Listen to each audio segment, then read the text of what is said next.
বিসমিল্লাহির রহমানির রহিম। আসসালামু আলাইকুম। আজকের এই অনুষ্ঠানের প্রধান অতিথি অ্যাডভোকেট সাখাওয়াত হোসেন খান, নারায়ণগঞ্জ মহানগর বিএনপির আহ্বায়ক।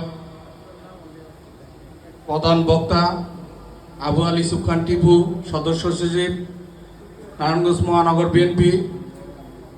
উপস্থিত আছেন রেজা রিপন ভাই, আরও আমাদের বন্দর থানার অ্যাডভোকেট হুমায়ুন কবির সাহেব।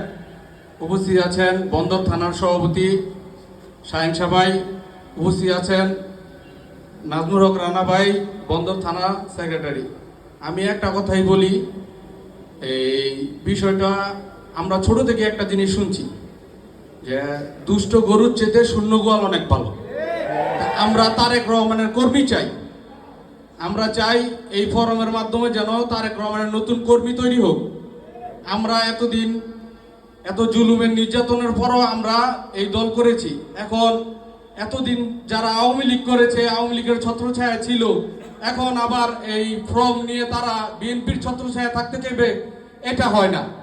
তাই সিনিয়র নেতৃবৃন্দুর কাছে আহ্বান, আপনারা এই বিষয়টা বিবেচনা করবেন। এই বলে আমার বক্তব্য শেষ করলাম। আল্লাহ হাফেজ।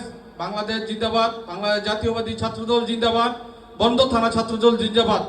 আল্লাহ হাফেজ। ধন্যবাদ ছাত্রদল লিডার সাইফুল। আমাদের